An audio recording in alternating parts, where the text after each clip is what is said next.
આજના સમયમાં પણ ચિત્રકલા એટલે કે પેઇન્ટિંગ એક એવી કલા છે જેના થકી ધાર્મિક કથાઓથી લઈને વ્યક્તિની જીવની દર્શાવવામાં આવે છે. તેમાં પણ વર્ષો જૂની ચિત્રકલાઓની તો કંઈક વાત જ અલગ હોય છે. અને આવી જ એક કલા એટલે કે ફડ પેઇન્ટિંગ. આ ચિત્રકલા મૂળ રાજસ્થાનની છે, જે તેની લોકકલા માટે પ્રખ્યાત છે.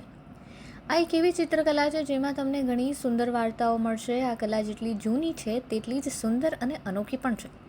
તેમાં વપરાતા રંગો પથ્થરમાંથી તૈયાર કરવામાં આવે છે. રાજસ્થાનની રાજધાની જયપુરથી લગભગ 250 કિલોમીટર દૂર આવેલા ભીલવાડામાં આ પેઇન્ટિંગ ખૂબ જ પ્રખ્યાત છે. તેની પાછળની વાર્તા જેટલી જૂની છે તેટલી જ રસપ્રદ પણ છે. એવું કહેવાય છે કે આ કલા છેલ્લા 700 વર્ષથી રાજસ્થાનના એક પરિવારનો વારસો હતો.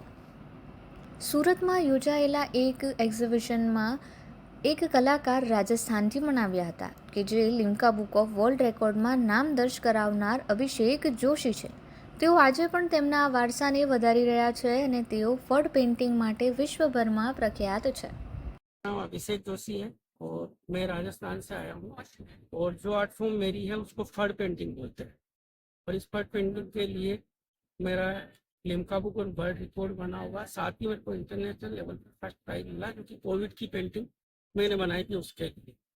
और ये पेंटिंग जो है हमारे परिवार में सभी करते हैं। 10वीं शताब्दी से हमारा परिवार ये काम करता है। और ये कहूँ कि इस पेंटिंग को जो जन्म दिया है वो भी हमारे परिवार से ही इसका जन्म हुआ। तो फड़ पेंटिंग को फड़ बोलते क्यों हैं? सबसे पहले मैं ये थोड़ा बताऊं। फड़ पेंटिंग पड़ सबसे बना है।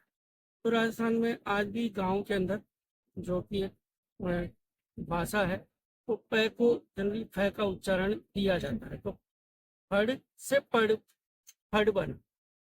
तो इसके अंदर जो हम कहानियां बनाते हैं, आप पर देखेंगे तो पाबू जी का स्टोरी बना हुआ है। लोक देवता राजस्थान के पाबू जी है, उनका स्टोरी है। इसमें लोक देवता देव नारायण भगवान की कहानी बनती है, जो कि 36 फीट इंटू 5 फीट की लंबी होती है।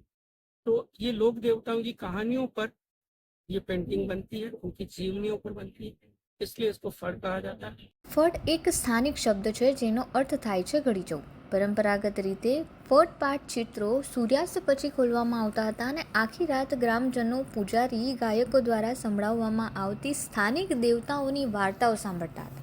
અને ફડ ચિત્રોનો ઉપયોગ થકી ચિત્રો દ્વારા વાર્તાઓનું નિરૂપણ માટે તેનો ઉપયોગ કરતા હતા. ફડ કલા જે ફક્ત સ્થાનિક દેવતાઓ અને નાયકો ઉપર આધારિત હતી, તે હવે મહાભારત, રામાયણ અને પંચતંત્રની વાર્તાઓ પર પણ આધારિત છે.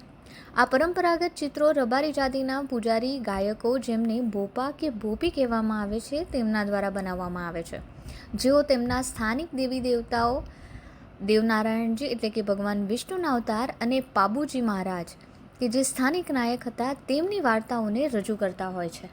આ માટે સૌપ્રથમ ખાદીના કાપડને સ્ટાર્ચમાં બોળીને એનું કેનવાસ તૈયાર કરવામાં આવે છે. ત્યારબાદ કુદરતી પથ્થરોને વાટીને તેમાંથી તૈયાર કરવામાં આવેલા કુદરતી રંગોનો ઉપયોગ કરીને આ પટચિત્ર તૈયાર કરવામાં આવે છે. कि नाक नक्श की बनावट, इसकी कलर स्कीम, वो सारी दूसरी पेंटिंग से भिन्न है, क्योंकि इसके अंदर जितने भी कलर हम काम में लेते हैं वो डार्क फॉर्म में होते हैं। जैसे कि रेड कलर डायरेक्ट डार्क रखते हैं, पीला colour, green colour, brown colour और फेस कलर। इसके बाद में हम ब्लैक आउटलाइन से इसको पेंटिंग को फाइनल करते हैं।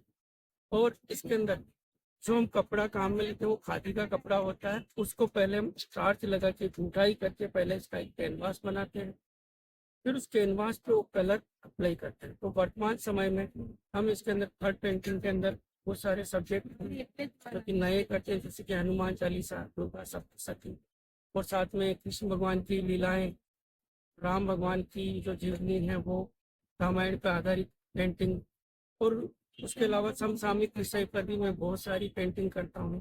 इसके अलावा ट्री ऑफ लाइफ, जो कि पेड़ पौधों के नीचे नीचे जो वन्य जीवों का जो जीवन है वो दर्शाया जाता है उसके अंदर।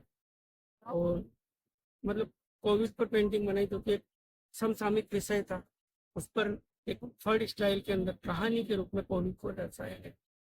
तो ये जो फर्ड है ये अपने आप में दूसरी जो पेंटिंग का स्टाइल है उससे एकदम अलग है।